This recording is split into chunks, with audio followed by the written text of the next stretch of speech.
2021 අවුරුද්දේ ඇමරිකානු හමුදා ඇෆ්ගනිස්තානයෙන් ඉවත් වෙලා එද්දී ඇමරිකාවේ ආයුධ සහ යුදෝපකරණ මිලියනයක් විතර ඇෆ්ගනිස්තානයේ අතහැරලා දාලා තිබුණා. දැන් ජනාධිපති ඩොනල්ඩ් ට්‍රම්ප් බිලියන 85ක් විතර වටින මේ ආයුධ නැවත දෙන්න කියලා තලිබාන් සංවිධානයට කියනවා. මේ අතරේ මේ දියුණු ආයුධ කලාපයේ දරුණු ත්‍රස්ත කණ්ඩායම් සහ සටන්කාමින් අතට පත්වෙමින් ව්‍යාප්ත වෙමින් තියෙන බව නවතම වාර්තාවකින් හෙළි කරනවා. Radical Sri Lanka brings the world to your screen.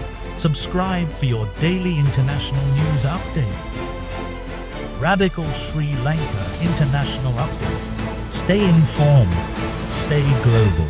ඇෆ්ගනිස්තානයේ Taliban සංවිධානය විසින් ලබාගත් ඇමරිකානු ආයුධ මිලියන භාගයක් පමණ නැති වෙලා විකුණලා නැත්නම් ජාවාරම් කරලා කියලා BBC පුවත් සේවය ලෝකයේ කැළපෙන සුළු අනාවරණයක් කරලා තියෙනවා. මෙතන තියෙන භයානකම තත්වය තමයි ඇමරිකාව වගේ දියුණු හමුදාවක ආයුධ මේ විදිහට දීලා තියෙන්නේ ත්‍රස්ත කණ්ඩායම් වලට. එක්සත් ජාතීන්ගේ සංවිධානය විශ්වාස කරන්නේ මේ අවිවලින් කොටසක් ලෝකයේ භයානකම ත්‍රස්ත සංවිධානයක් විදිහට සැලකෙන අල්-කයිඩා සංවිධානයට අනුබද්ධ ත්‍රස්ත කණ්ඩායම් අතටත් පත් වෙලා කියලා. 2021 වසරේදී ඇමරිකානු හමුදා ඇෆ්ගනිස්තානයෙන් ඉවත් වෙද්දී ඇමරිකානු හමුදාවේ මිලියනයක විතර ආයුධ සහ යුදෝපකරණ කොටස් තලිබාන් සංවිධානය අතට පත් වුණා. තලිබාන් සංවිධානය ඇෆ්ගනිස්තානයේ බලය ටිකෙන් ටික අල්ලගද්දී ඇෆ්ගන් හමුදා බටෙන් වැඩි පිරිසක් ආයුධ සහ වාහන දාලා පැනලා ගියා. තවත් සමහරු යටත් වුණා. තවත් සමහර ආයුධ ඇමරිකාව විසින්ම ඇෆ්ගනිස්තානයේ අතහැර දමා ගොස් තිබුණා. ඒ අතර M4 සහ M16 රයිෆල් වගේ ඇමරිකාවේ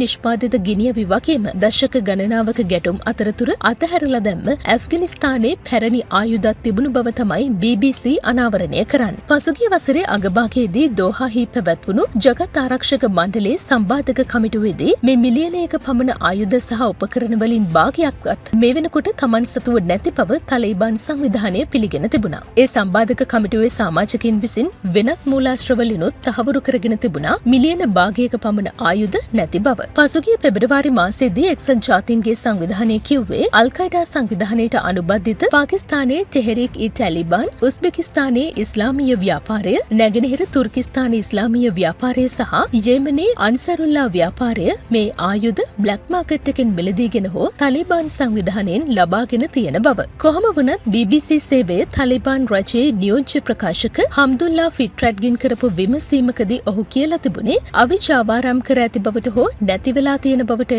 එල්ලවන චෝදනා දැඩිව ප්‍රතික්ෂේප කරනවා කියලා. අවිවල ආරක්ෂාව සහ ගබඩා කිරීම තලිබාන් සංවිධානය බරපතල ලෙස සලකන බවත් සියලුම සැහැල්ලු සහ බරාවි ආරක්ෂිතව ගබඩා කර තියෙන බවත් ඔහු ප්‍රකාශ කර තිබුණා. 2002 වසරේ ඉඳන් 2021 වසර දක්වා ඇෆ්ගනිස්තානයට ඇමරිකානු අරමුදල් වලින් ආයුධ ලක්ෂ ගණනක් සහ 90000කට වැඩි වාහන සංඛ්‍යාවක් මිලදීගෙන තිබුණා. 2023 ජගත් සංවිධාන වාර්තාවක් අනුව තලිබාන් සංවිධානය දේශීය අනදන නිලධාරීන්ට ඇමරිකානු අවිවලින් 20% තියාගන්න අවසර දීලා තිබුණා. ඒකේ ප්‍රතිඵලයක් විදිහට බ්ලැක් මාකට් එක දියුණු වුණා කියලා තමයි කියන්නේ. මේ අනදන නිලධාරීන් තලිබාන් සංවිධානයට අනුබද්ධ කණ්ඩායමක් වුණත් ගොඩක් වෙලාවට ඔවුන්ගේ කලාපවල යම් ස්වයං පාලනයක් ඔවුන්ට තියෙන බවත් කියනවා. එක්සත් ජාතීන්ගේ සංවිධානය කියන තවත් කතාවක් තමයි බලය තහවුරු කරගන්න දේශීය ආනදන නිලධාරීන් සහ සටන්කරුවන් අතර ආයුධ පරිත්‍යාග කිරීම බහුලව සිදුවන බව. මේ නිසාම බ්ලැක් මාකට් එක තලිබාන් සංවිධානයට ආයුධ සපයන හොඳ මූලාශ්‍රයක්. කන්දහාර්වල හිටපු මාධ්‍යවේදියෙකුත් කියලා තිබුණා තලිබාන් සංවිධානය විසින්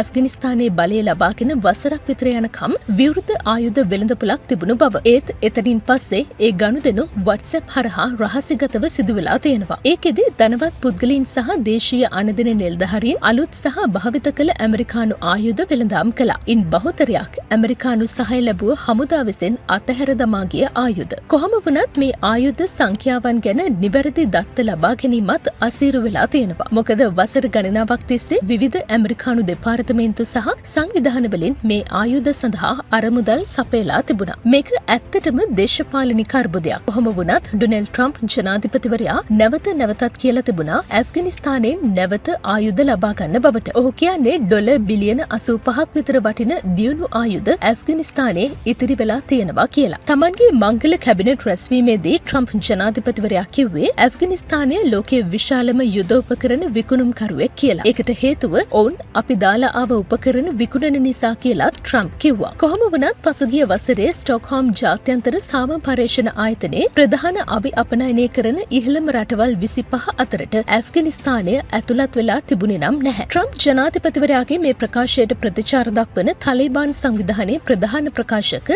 සබිහුල්ලා මුජාහිඩ් කිව්වේ ඔවුන් ඒ ආයුධ අත්පත් කරගත්තේ පැවති පරිපාලනයෙන්. රට ආරක්ෂා කිරීමට සහ තර්ජනවලට මුහුණ දීම සඳහා ඒවා භාවිත කරනවා කියලා. 2021 දී වත් වුණාට පස්සේ පෙන්ටගනේ කිව්වා ඇෆ්ගනිස්තානයේ අතහැරලාව ආයුධ ක්‍රියා විරහිත කළා කියලා. ඒත් එතන ඉඳලා ඇෆ්ගනිස්තානය ඇමරිකානු ආයුධ භාවිත කරලා දක්ෂ හමුදාවක් ගොඩනගලා තියෙනවා. ඒ වගේම ජාතික ප්‍රතිරෝධී පෙරමුණ IS කණ්ඩායමේ ප්‍රාදේශීය අනුබද්ධිත කණ්ඩායමක් වන ඉස්ලාමික් ස්ටේට් කොරාසන් ප්‍රොවින්ස් වගේ කලාපීය ප්‍රතිවාදී කණ්ඩායම් වලට වඩා ශක්තිමත් බවක් ළඟා කරගෙන තියෙනවා. මේ අතරේ ඇෆ්ගනිස්තානයේ පැවති රජයේ මූලාශ්‍ර අනුව භාවිත නොකළ හම්වී රථ 100 ගණක්, බිම් බෝම්බ ප්‍රතිරෝධී ආරක්ෂිත රථ සහ බ්ලැක් හොක් හෙලිකොප්ටර් යානා කන්දහාර්හි අවිගබඩාවේ ඉතිරිව තිබුණු බව කියනවා. තලිබාන් සංවිධානය මේ සමහර උපකරණ ඔවුන්ගේ වීඩියෝවල පෙන්වලා තිබුණත් ඒ ගොඩක් උපකරණ ක්‍රියාත්මක කරන තාක්ෂණික දැනුම ඔවුන්ට නැති නිසා ඉන් බොහොමයක් තාමත් භාවිත කරලා නැහැ කියලා තමයි වාර්තා වෙන්නේ. කොහොම වුණත් ට්‍රම්ප්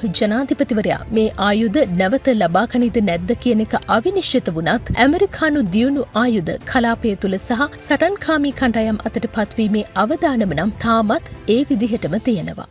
මේ වගේ ලෝකයේ පුරා උණුසුම් පුවත් දැනගන්න රැඩිකල් ශ්‍රී ලංකා YouTube channel එක දැන්ම subscribe කරන්න. අලුත්ම news ඉක්මනින්ම දැනගන්න bell icon එකත් click කරන්න. තවත් අයට බලන්න වීඩියෝ එක share කරන්න. ඒ වගේම ඔයාලා දැනගන්න කැමති තවත් දේවල් ගැන වගේම ඔයාලගේ අදහස් comment කරන්නත් අමතක කරන්න එපා.